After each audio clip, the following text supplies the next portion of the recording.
Okay, so hi everyone. Thank you very much for watching or listening. Liam Hartley here today with another episode of Presenting Champions. Today, joined by Dorian, the first Welshman to compete on King of the Streets, no rules, street fighting in Europe, bare knuckle street fighting at that. Obviously, many people will know Dorian as well from the bare knuckle world, fighting in the ring, including challenging for the world title against Jody Meeker, who was also in his corner for King of the Streets. So shout out Jody. A lot of people will also know Dorian for his time in professional boxing as well, because he shared a ring with a who's who list of names in professional boxing, including Anthony Joshua, Fast Eddie Chambers, Daniel Dubois, Dave Allen, and quite a few other people as well. So we've got a lot to talk about today. Champ, thank you for coming on the show, mate. It's a pleasure to have you. No problem, buddy. Thank you for asking, and thank you for having me on. Oh, it's a pleasure. So I think starting at the beginning, obviously you're the first Welshman to compete on King of the Streets, and I want to go back in time just a moment to before the fight. What was it that actually inspired you to compete on King of the Streets? I understand it had to do with some of your bare knuckle fights being stopped due to cuts and everything, but just walk us through the time when you first got the idea to jump in there and give that a go, basically. Yeah, like you said, most people won't understand the mentality of me, but losing my last two fights on bare knuckle due to cuts, whilst winning both fights, I thought comfortably, I just found it very hard to deal with. Because I could take no losing towards the end of my boxing career. I didn't used to train, I didn't used to try, you know what I mean? Most of the time, I just was there to collect the paycheck and pay for next year's fucking holiday, you know what I mean? But losing when I was trying to win, which I did in my last two bare knuckle, I found it fucking extremely hard to deal with. I had my head in.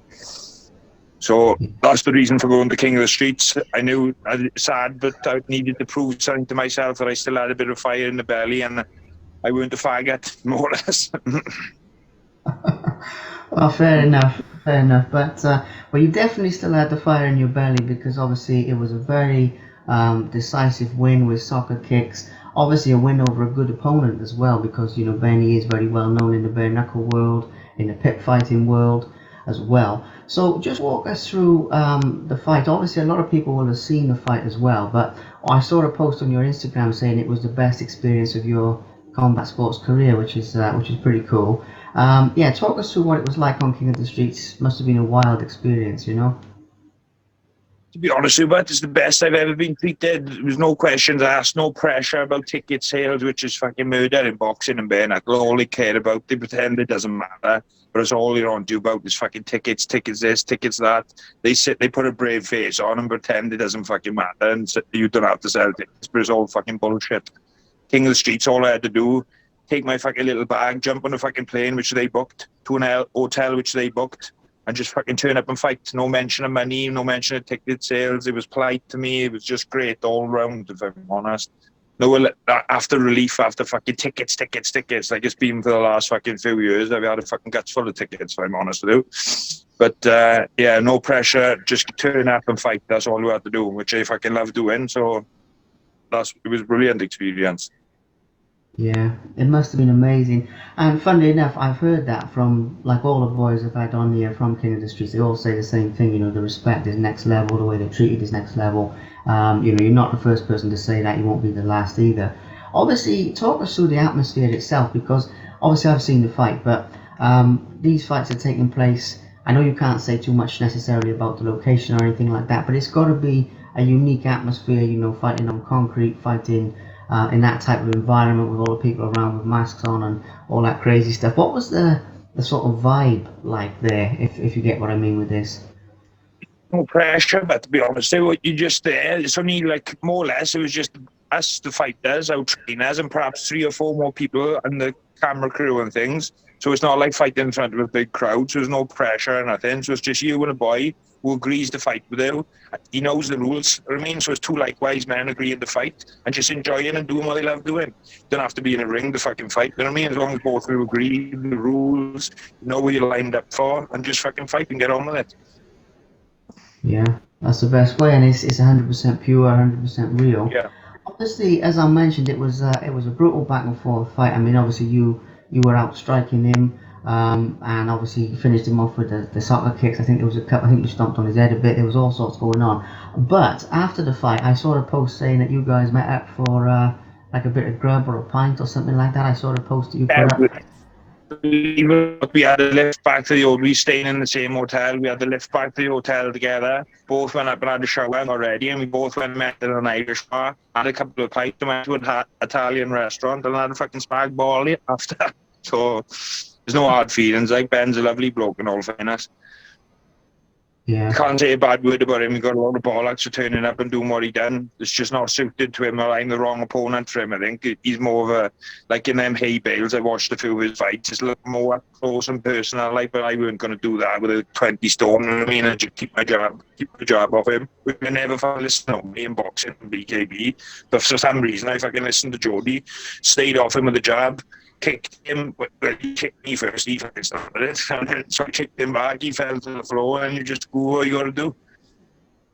Yeah, absolutely. Like I say, an amazing win, and yeah, I mean, pretty much that's a good breakdown of the fight. I could see, like, you know, your reach and keeping him at the distance. Obviously, the hay bales is a whole different thing with just being the smallest arena in combat sports. I want to give a mention to Jody as well, though, because obviously it wasn't that long ago that you guys were battling it out, trying to take each other's heads off and everything in the bare knuckle ring. And obviously, you know, next thing, he's coming to, you know, whatever this took place to support you, and, you know, you're basically in your corner. How did that come about, like, in terms of him basically coming along to the fight and supporting you?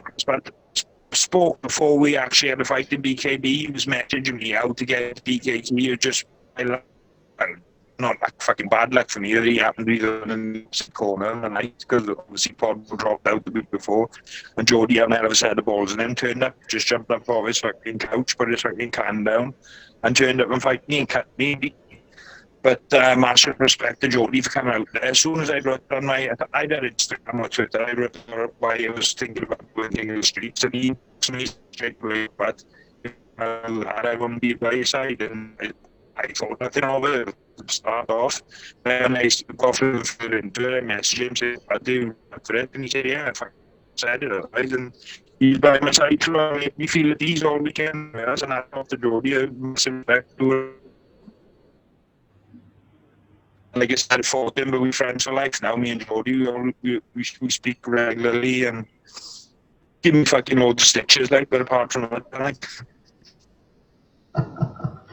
Yeah, that's it. Well, mates for life, absolutely. Yeah, it is a unique bond, 110%. So I have to ask an obvious question here. I mean, King of the Streets, are you going back? Are you going to do it again? What are your plans for the future, type of thing? I don't think she realised the full extent of it. Like I told her, she didn't take much notice of me, but I told her it was more or less a pinnacle fight, but they couldn't get stopped on that. So when she fucking seen it and it was kicking and fucking in the middle of a car park, and she went, fucking best pleased. So I don't think I'm allowed to go again, even though I would love to do it. I don't think she's going to let me. She was on the verge of fucking black bagging me on Sunday when I come home, so I don't think it's going to happen again. Well, you know, you still got your place in history, though, being the first Welshman to compete there, and I've been excited to see, you know, somebody from Wales get there for a long time. Obviously, I'm in Wales as well, and when I was speaking to the boys at King of the Streets, and I was sending over some of my other interviews I'd done with them, I was saying, you know, when you're going to have some boys from Wales over there, and they were saying, oh, you know, soon, and obviously that's happened, and you've sort of showed the world what we can do. So an amazing achievement. Now, obviously, looking back a little bit as well, you've got some great achievements in bare knuckle, obviously challenging for the world title and doing everything you've done. A lot of people are going to want to hear about boxing, and I know this is sort of a story you've probably told like 1,000 times or something, But fighting Anthony Joshua, obviously with everything he's come on to achieve, becoming heavyweight world champion twice and everything like that. This is going back now. I think you were like his fourth opponent or his fifth opponent. Can you just share with us your memories from that fight? Yeah. I was supposed to fight him in the October, I think, or November, but it got called off because he got injured. So he got rearranged, and it was early February. So, but like I said, he's head and shoulders above me, ability-wise, he's just different levels to him. And all helped me pay for a fucking holiday to Mexico. $25 like that. So it's unbelievable. He's gone on to achieve brilliant things. I can always say, I'm a world champion now, can I? Well, that's it. Yeah, absolutely in there with a world champion, part of history and everything, something to be proud of.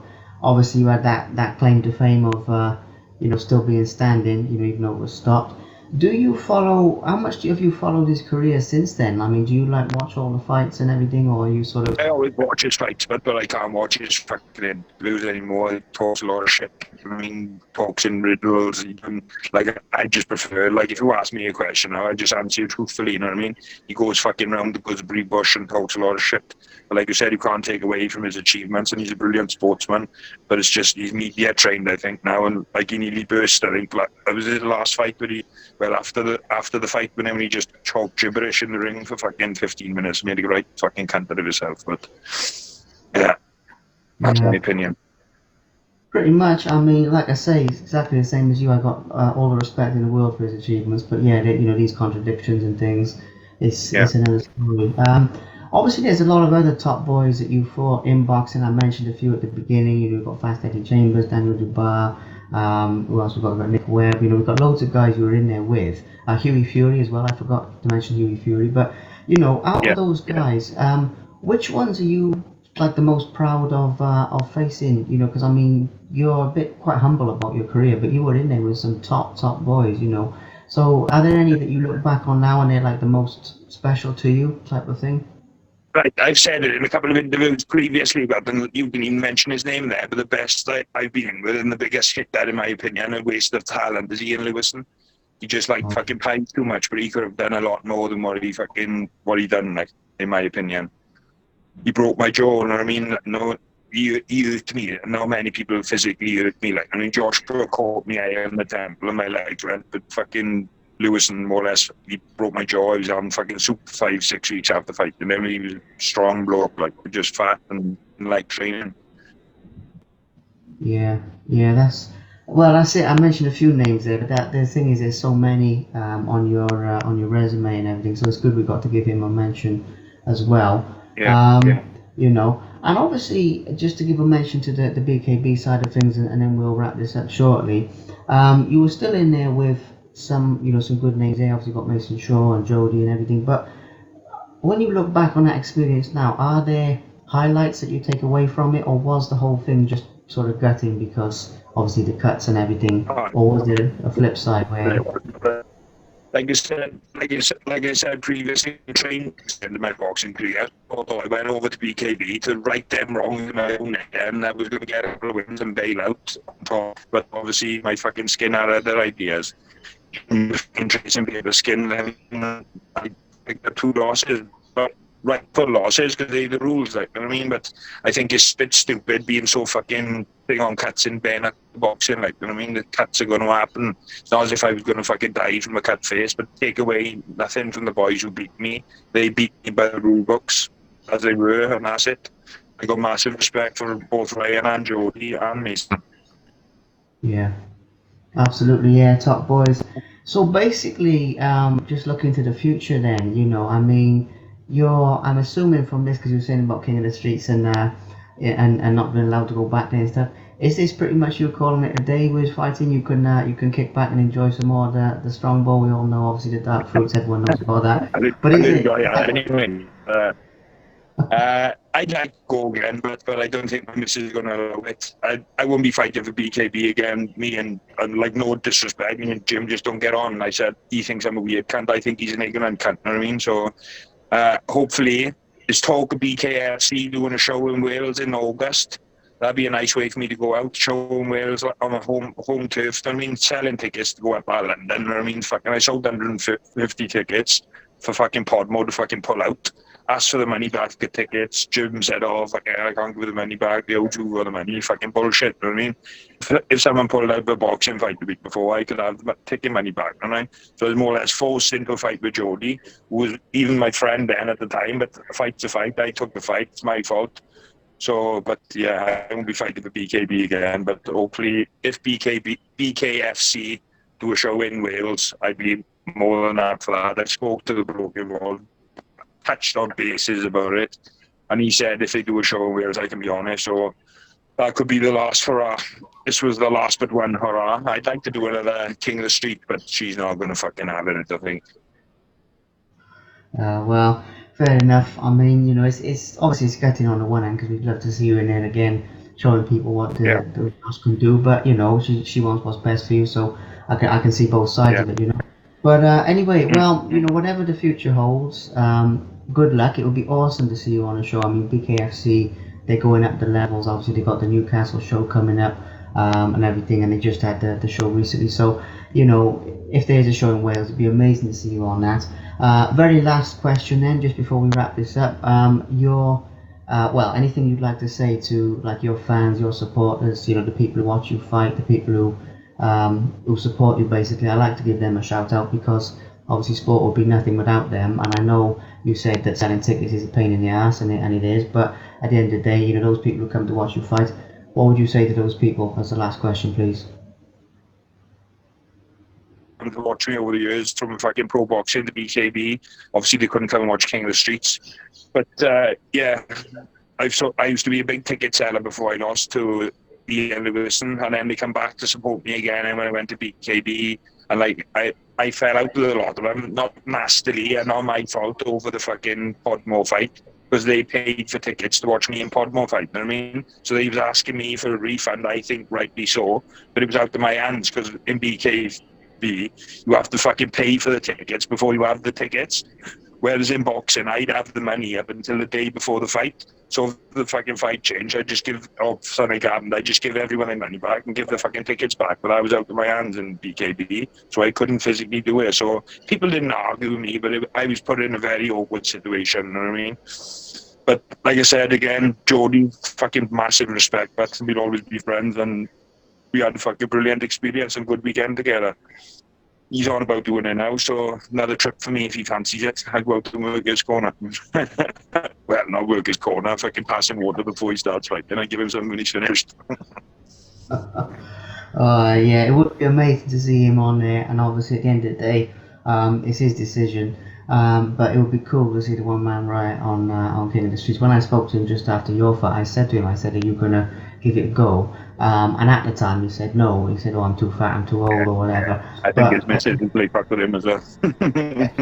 Probably, yeah. But I think he might warm to the idea. You know, we'll see how it goes. But no, we've given your career, you know, the highlights of your career, a good mention. I know there's more we could talk about, because I think you used to play a bit of rugby as well, and there's a few other things. But I think we've touched on the you know, the highlights and everything. So last thing for me to do, but just say a big thank you for your time, and big thank you for taking the time. Yeah, it's a pleasure.